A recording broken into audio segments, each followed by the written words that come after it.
When your dog suddenly bites your hand, do you actually know what they're trying to say? Most people assume it's aggression or that their dog just went a little too far, but that is often the exact opposite of what's really happening. In many cases, a bite from your dog is their way of communicating something deeper, something most owners never stop to figure out.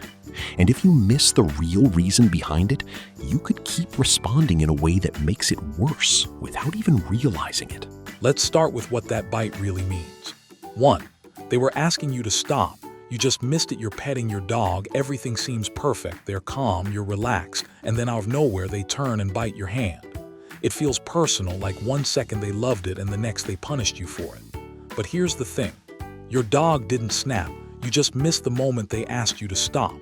Dogs have a threshold for physical contact, and every dog's limit is different. What feels like a relaxing moment to you can slowly build into something overwhelming for them. And the signals they send before the bite are so subtle that most owners read them as contentment. A tail that starts moving in short, tight strokes instead of loose swings. Ears that shift back just slightly. Skin that twitches under your hand even though they haven't moved. Those aren't signs of a dog enjoying the moment. Those are warnings.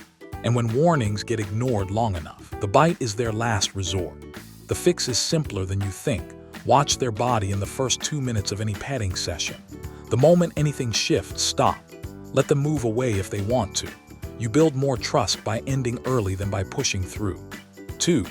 You train them to do this without knowing it. You wave your fingers at your dog, they pounce, you laugh, and then one day the bite actually hurts. It feels like play that just went a little too far. But here's what nobody tells you. You didn't just play with your dog, you trained them to mouth you. When dogs are young, everything that moves is a target. If your hand is the thing that wiggles, reacts, and pulls away, their brain locks onto it. This isn't aggression, it's learned behavior. Dogs who regularly mouth hands during play are significantly more likely to bite during non-play interactions as adults. Not because they became aggressive, but because you taught them that skin is a reasonable target. And the worst part is how most owners respond. They pull their hand away fast, which to a dog looks exactly like prey trying to escape. The chase instinct kicks in even harder. You're not correcting the behavior, you're making it more exciting. Stop using your hands during play entirely. Use a rope toy, a tug, anything that puts distance between your skin and their teeth. If they go for your hand anyway, freeze. Don't pull away, don't react. A target that doesn't move stops being interesting. And if this is already changing the way you read your dog's behavior, hit subscribe.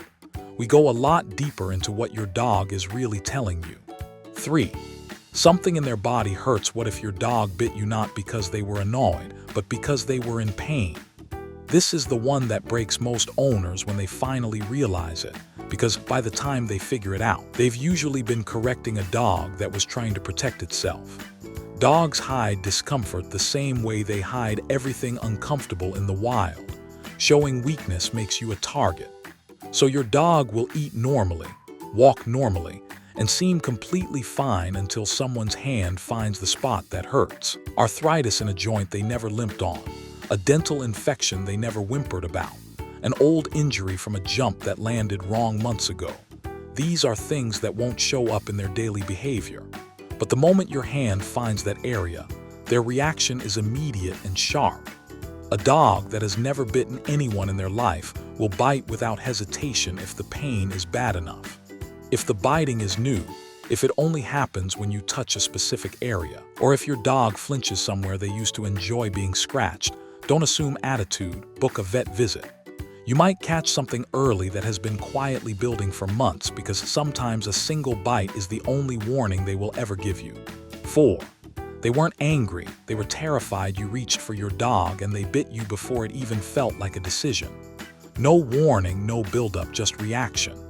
That wasn't aggression, that was fear. And the difference matters more than most owners ever realize. A frightened dog doesn't think, they react. Their brain flips into survival mode, and in that moment you're not their owner, you're a threat that needs to go away right now. And their body said danger. You'll usually see it right alongside the bite. A body that drops and stiffens at the same time, ears pinned flat, eyes wide with the pupils blown open. Those aren't signs of a dangerous dog. Those are signs of a dog that felt completely cornered, and biting was the fastest way to create distance between them and whatever scared them. The worst thing you can do in that moment is reach for them again. Give them an exit. Let them go somewhere quiet. Once they feel safe, they will come back on their own.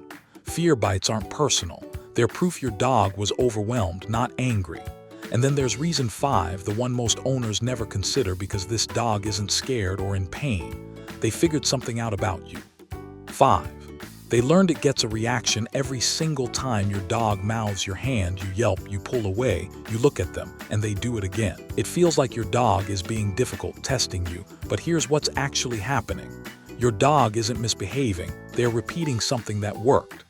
Dogs learn faster than most owners realize, and one of the fastest things they learn is what produces a reaction from the person they want attention from most. A mouth on your hand makes you look at them, speak to them, move toward them, even if that movement is to push them away. To a dog that wants your attention, even a negative reaction is still attention, and attention is the whole point. The tell is in the timing. It happens when you're distracted, when you're on your phone or talking to someone else, when you've been sitting still for a while and haven't acknowledged them. The bite isn't random. It's precisely when they've calculated they're most likely to get a response. The fix is the hardest one on this list because it goes against every instinct. Do nothing. The moment they mouth you, no yelp, no eye contact, no reaction at all. Stand up, turn away, and completely remove yourself from the interaction for 30 seconds. A behavior that stops producing results stops being worth repeating. 6. It's actually telling you something beautiful. This is what I mentioned at the beginning. There is one type of bite that has nothing to do with pain, fear, overstimulation, or attention. And once you understand what it actually is, you will never see it the same way again. Some bites are not warnings, they're not frustration, they are affection. Your dog is literally saying, "I love you," with their teeth. Behaviorists believe this comes from the very first weeks of life when puppies play with their littermates. Gentle nipping is how they bond, how they show closeness and trust. And when your adult dog does it to you, they're not treating you like a stranger. They're treating you like one of their own. You can tell this bite from every other one on this list by how it feels. It's soft, there's no tension anywhere in their body. Their tail moves in slow, loose swings. Their eyes are half closed, relaxed, completely at ease. They're not trying to create distance or send a signal, they're settling in. The biggest mistake you can make is pulling away or reacting sharply, because in that quiet little moment your dog is saying, "You're my person," and pulling away is how you reject it. Stay still, let it happen, keep your breathing calm. Your dog chose you, and that little bite is how they're telling you. Every bite on this list means something different, but they all have one thing in common. Your dog was communicating in the only language they have. The owners who learn to read it don't just stop the biting. They understand their dog on a completely different level, and that changes everything. If this changed the way you see your dog, share it with someone who needs to hear it. And if you want to understand more about what your dog is really trying to tell you, that's exactly what this channel is for.